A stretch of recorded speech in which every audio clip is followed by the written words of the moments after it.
Bitcoin crypto கரன்சின்னு சொல்லி நிறைய பேர் சம்மந்தமாக கதைக்காங்க. ஆனால் இதை எங்கே போய் வாங்குறது, இது எப்படி ஸ்டார்ட் பண்ணுன்னு சொல்லி தெரியலைன்னு சொல்லி நீங்கள் நினைப்பீங்கன்னு சொன்னால் அந்த வீடியோ ஃபுல்லாக பாருங்கள். பிட்காயின் யூஎஸ்டிடி போன்ற கிரிப்டோ கரன்சியில் எங்கே ஈஸியான மெத்தடில் வாங்கலாம், ப்ளஸ் நீங்கள் இருக்கிற கண்ட்ரியை பொறுத்து எந்த மெத்தட் உங்களுக்கு சூட் ஆகும்னு சொல்லி இந்த வீடியோவில் ஃபுல்லாக சொல்லலாம். ஸோ இந்த வீடியோ ஃபுல்லாக பாருங்கள். ப்ளஸ் இந்த கிரிப்டோ பிட்காயின் சம்மந்தமான மேலதிக எஜுகேஷன் ப்ளஸ் இதை வச்சு எப்படி ஏர்ன் பண்ணுங்கிற மேலதிக தகவல்களை இந்த வீடியோவோட எண்டில் சொல்கிறேன். முதலாவது இந்த பிட்காயினையோ அப்படி யூஎஸ்டிடியோ இல்லாட்டி ஏதாவது கிரிப்டோ கரன்சியை வாங்க முற்படுறதுக்கு முதல் நீங்கள் இருக்கிற நாட்டில் கிரிப்டோ கரன்சி லீகலாக அப்படி இல்லாட்டி அன்னோன் ஸ்டேட்டில் இருக்காங்கிறத முதலாவது நீங்கள் பார்க்கணும். அது என்ன லீகல் இல்லாட்டி அன்னோன் ஸ்டேட்டஸ்ன்னு சொன்னால், முதலாவது கிரிப்டோ கரன்சி லீகலான கண்ட்ரிஸ்ன்னா என்னென்னு சொன்னால், கிரிப்டோ கரன்சிக்குன்னு சொல்லி ஒரு ரெகுலேஷன்ஸ் வச்சுருப்பாங்க.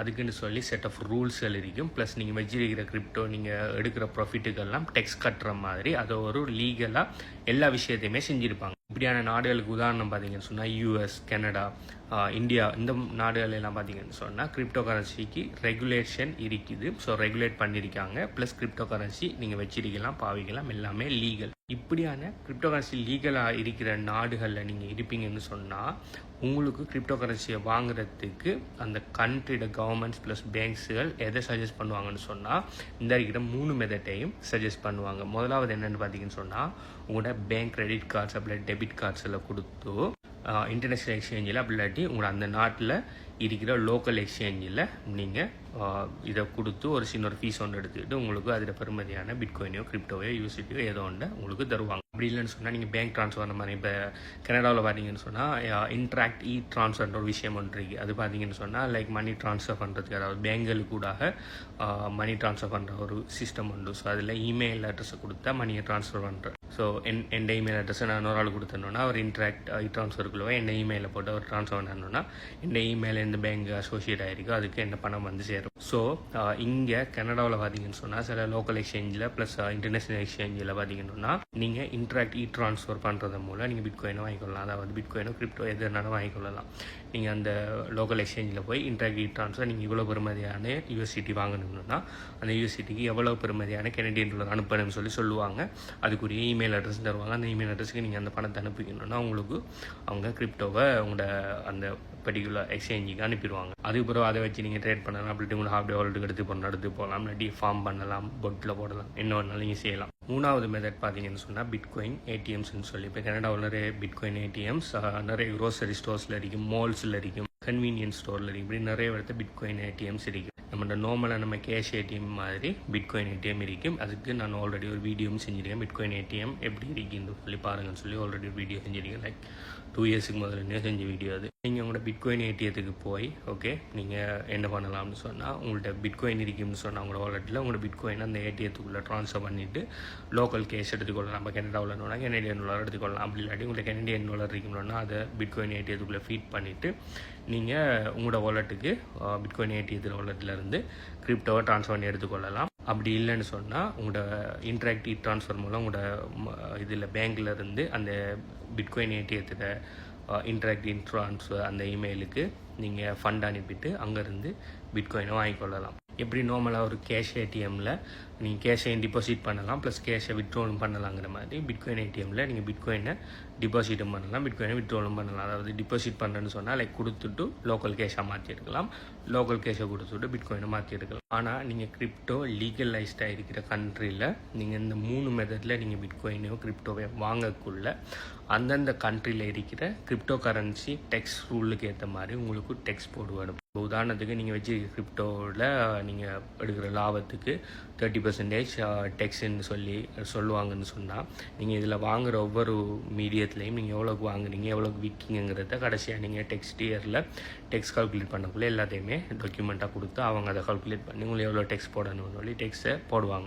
அப்படி டெக்ஸ் ரூல் இருக்கிறதால கிரிப்டோ கரன்சி லீகலாக இருக்கிற நாடுகளான கனடா, யூஎஸ், இந்தியா போன்ற நாடுகளில் P2Pங்கிற இந்த லாஸ்ட் மெத்தடை ரெக்கமெண்ட் பண்ண மாட்டாங்க. ஸ்டில் P2P மெத்தடில் ரன் ஆகும், ஆனால் அவங்க அதை கடுமையாக தடை பண்ணுவாங்க. உதாரணத்துக்கு நீங்கள் இங்கே கனடாவிலேருந்து P2P பிளாட்ஃபார்ம் எடுத்துக்கிட்டு நான் போய் P2P என்னன்னு சொல்லி நான் சொல்கிறேன். P2P பிளாட்ஃபார்முக்கு போய் நீங்கள் கிரிப்டோவை வாங்கியோ விற்கியோ முற்படக்குள்ளே நீங்கள் பேங்க் ட்ரான்ஸ்ஃபராக பண்ணுவீங்க. கிரிப்டோ எடுக்கிறதுக்கு ட்ரான்ஸ்ஃபர் பண்ணக்குள்ளே அந்த ட்ரான்ஸ்ஃபர் பண்ணுற விஷயம் கிரிப்டோ கரன்சி வாங்குறதுக்காக தான் நீங்கள் ஃபண்ட் ட்ரான்ஸ்ஃபர் பண்ணீங்கன்னு சொன்னீங்கன்னா அந்த டிரான்சாக்ஷனை ப்ளாக் பண்ணுவாங்க. அதனால தான் P2P டிரான்சாக்ஷன் பண்ணக்குள்ள நிறைய பேர் கிரிப்டோன்னு போடாமல் ரீமார்க்ஸ் இல்லை அப்படி பேங்க் கால் எடுத்து கேட்டாலோ இல்லாட்டி ப்ளாக் பண்ணிவிட்டு என்ன டிரான்சாக்ஷன் கேட்டாலோ மார்க்கெட் பிளேஸில் என்னென்ன சாமான் வாங்குறேன் இல்லாட்டி என்னென்ன ஒரு ஃப்ரெண்டுக்கு நான் காசு அனுப்புகிறேன்னு சொல்லி கிரிப்டோன்னு சொல்லாமல் டிரான்சாக்ஷன் பண்ணி P2Pயில் வாங்குவாங்க.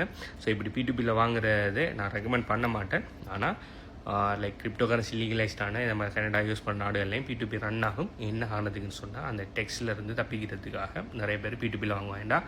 P2Pயில் நீங்கள் கிரிப்டோவை வாங்கி செல் பண்ணக்குள்ள பார்த்தீங்கன்னு சொன்னால் அது கவர்மெண்ட்ஸுடைய பேங்க்ஸுடைய கண்காணிப்புக்குள்ள வராது. ஓகே, ஸோ அதனால் அவங்களால உங்கள்ட்ட எவ்வளோ கிரிப்டோ இருக்குன்னு சொல்லி ட்ராக் பண்ண முடியாது. இப்போ கிரிப்டோ கரன்சி வாலெட்டுகளை பார்த்தீங்கன்னு சொன்னால் நீங்களாக போய் இதுதான் இந்த வாலெட் இதில் இவ்வளோ வாலெட் கிரிப்டோ இருக்குன்னு சொல்கிற வரைக்கும் யாராலையுமே கண்டுபிடிக்கலாம். ஏதோ ஒரு ரெண்டு வாலெட்டில் இவ்வளோ கிரிப்டோ இருக்குன்னு சொல்லி பார்க்கலாமே தவிர அந்த வாலெட் உங்களோட தாங்கிறது நீங்கள் இந்த 3 மெத்தடில் கிரிப்டோ வாங்கினீங்கன்னா ட்ரெக் பண்ணலாம். ஆனால் P2P மெத்தடில் வாங்கினீங்கன்னா ட்ரெக் பண்ண முடியாது. ஆனால் நீங்கள் இப்போ கிரிப்டோ கரன்சி அன்னோனுங்கிற ஸ்டேட்டில் இருக்கிற ஒரு நாட்டில் இருப்பீங்கன்னு சொன்னால், உதாரணத்துக்கு ஸ்ரீலங்காவில் பார்த்தீங்கன்னு சொன்னால் கிரிப்டோ கரன்சி லீகல் இல்லை அன்னோனுங்கிற ஸ்டேட் அப்படின்னு சொன்னால் கிரிப்டோ கரன்சி இல்லைன்னா எந்த விதமான ரூல்ஸும் இல்லை, கிரிப்டோ கரன்சி எந்த விதமான ரெகுலேஷனும் இல்லை. நாளைக்கு கிரிப்டோ கரன்சியில் நீங்கள் ஏமாந்தாலோ ஸ்கேம் பண்ணாலும் அது சம்மந்தமாக எந்த நடவடிக்கையும் எந்த ஹெல்ப்பும் கூட பேங்க்ஸ் இருந்தோ கவர்மெண்ட்ஸ் இருந்தோ கிடைக்காது. ஆனால் கிரிப்டோ கரன்சி நீங்கள் வச்சிருக்கிறது குற்றமா தப்பா பிள்ளையான்னு சொன்னால் அப்படியும் இல்லை. நீங்கள் வச்சிருக்கலாம் உங்களோட ஓன் ரிஸ்க். ஓகே, நாளைக்கு என்ன பிரிஞ்சு வந்தால் கவர்மெண்ட்டோ பேங்க்ஸோ பொறுப்பெடுக்காது. ஸோ இப்போ கிரிப்டோ கரன்சி அன்னோனுங்கிற ஸ்டேட்டஸில் இருக்கிறதால இன்றைக்கு வரைக்கும் பார்த்தீங்கன்னு சொன்னால் பேங்க்ஸுகளுக்கு கூட நீங்கள் கிரிப்டோ கரன்சியை ட்ரான்சாக்ஷன் பண்ணலாம், வாங்கலாம், விற்கலாம். ஸோ அப்படி செய்யக்குள்ளே இந்த 2 மெத்தட்டும் இல்லாமல் போயிடும். அதாவது பேங்க் கார்ட்ஸை கொடுத்து எங்கேயுமே வாங்கலாம். இப்போ நீங்கள் இன்டர்நேஷனல் எக்ஸ்சேஞ்சில் போய் உங்களோட ஸ்ரீலங்கன் லோக்கல் கார்டை கொடுத்து பிட்காயின் வாங்கணும்னு பார்த்தா ட்ரான்சாக்ஷன் டிக்ளைன் என்ன வரும். அதே மாதிரி இதில் சரியான ஒரு ரெகுலேஷன் இல்லாததால் பிட்காயின் ஏடிஎம்ஸும் ஸ்ரீலங்காவில் இல்லை. அதனால் உங்களுக்கு கிரிப்டோ கரன்சியை பிட்காயின் இன்னும் கிரிப்டோ கரன்சி அன்னோனுங்கிற ஸ்டேட்டஸில் இருக்கிற நாடுகளான ஸ்ரீலங்காவில் நீங்கள் வாங்கணும்னு சொன்னால் உங்களுக்கு இருக்கிற ஒரே ஒரு ஆப்ஷன் இந்த P2P மெத்தட் தான். P2P மெத்தட் என்னென்னு சொன்னால் ஒரு eBay மாதிரி பொருட்களை வாங்குறது விற்கிறதுக்கும் eBay மார்க்கெட் பிளேஸ் எப்படி தொழிற்படுது, ஒரு பிளாட்ஃபார்ம் ஒன்று இருக்கும். அதில் பொருட்களை விற்கிறாக்கள் செல்லர்ஸ் இருப்பாங்க, பொருட்களை வாங்குறாக்கள் பையர்ஸ் போவாங்க. அவங்க போய் அவங்களுக்கு தேவையான பொருட்களை யாருக்கான ஒரு பையர்கிட்ட இருந்து வாங்கிட்டு வருவாங்க. செல்லர் அதில் நீங்களும் செல்லர் ஆகலாம், பையர் ஆகலாம். சேம் கான்செப்ட் தான். கிரிப்டோ கரன்சியை விற்கிறாக்களையும் வாங்குறாக்களையும் கனெக்ட் பண்ணுற பிளாட்ஃபார்ம் தான் P2P பிளாட்ஃபார்ம்.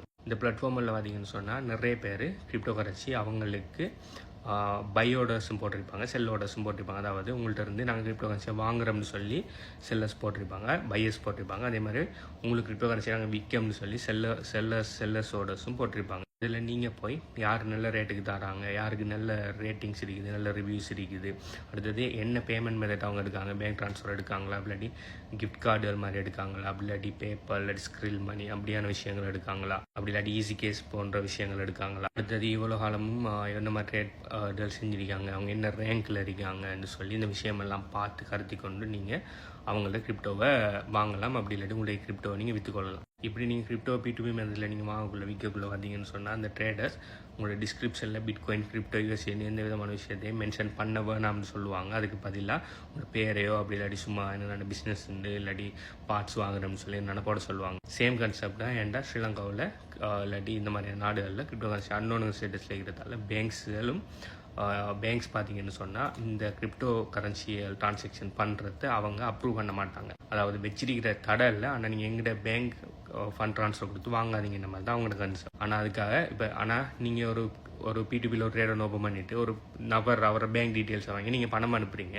நீங்கள் பணம் அனுப்புறது பிட்காயின் வாங்குறதுக்கு தான் பணம் அனுப்புறீங்கன்னு சொல்லி பேங்க்கு தெரியாது, ரைட்? அவங்களுக்கு தெரியும் இந்த நபருக்கு பணம் அனுப்புறது, அவ்வளோதான். ஆனால் நீங்கள் டிஸ்கிரிப்ஷனில் பிட்காயின் யூனிவர்சிட்டின்னு போட்டிங்கன்னு சொன்னால் அவங்களுக்கு தெரிய வரும். ஆனால் அதனால தான் போட வேணாம்னு சொல்லுவாங்க. ஆனால் நீங்கள் P2Pயில் கிரிப்டோ கரன்சி வாங்குற விற்கக்குள்ள கவனமாக இருக்கணும். ஏன்னா நிறைய ஸ்கேமு இந்த P2Pயில் நடக்குது. P2Pயில் நடக்கிற ஸ்கேமுகளுக்குன்னு சொல்லியே ஒரு 7-8 ஸ்கேம் பாயிண்ட்டுகளுக்குன்னு சொல்லியே நான் தனி வீடியோ செஞ்சுருக்கிறேன். ஆல்ரெடி இந்த டிக்டாக் சேனலில் இருக்குது. ப்ளஸ் அப்படி P2Pயில் போய் ஏமாந்தாக்கள டீட்டெயில்ஸே நான் போட்டிருக்கிறேன். ஸோ நீங்கள் எந்த நாட்டுங்கிறத பொறுத்து நீங்கள் எந்த மெத்தட்டை யூஸ் பண்ணி வாங்க போகிறீங்கிறத வாங்கிக்கொள்ளுங்க. அடுத்து உங்களுக்கு கிரிப்டோவை பற்றி படிக்கணும், அப்படி இல்லாட்டி கிரிப்டோவை வச்சு பொட்டுகளை வச்சு இல்லாட்டி ஃபார்ம் பண்ணுற மூலம் பெசிவ் இன்கம் பண்ணணும், இல்லைன்னு சொன்னால் மோனடைஸ் அட்டேஷன் அஃபிலியேட் மார்க்கெட்டிங் AI ஏஜென்ட் சொல்லி வித்தியாசமான விஷயங்களை படிக்கணும்னு சொன்னால் HBU கன்சல்டன்சியால் நிறைய கோச்சிங் ப்ரோக்ராம்கள் நாங்கள் ஆஃபர் பண்ணிட்டு இருக்கிறோம். இந்த கோச்சிங் ப்ரோக்ராமில் ஏதாவது ஒரு விஷயத்தில் உங்களுக்கு இன்ட்ரெஸ்ட் இருக்கும்னு சொன்னால் நீங்கள் இந்த வீடியோ பார்க்குற டைம் வீடியோ எத்தனை லைக் இருக்கிறத கீழே கமெண்ட் பண்ணுங்கள். இந்த கோச்சிங் ப்ரோக்ராமில் ஏதாவது ஒரு எப்படி ஜாயின் பண்ணுங்கிற மேலதிக டீட்டெயில்ஸை நான் தரேன். பை.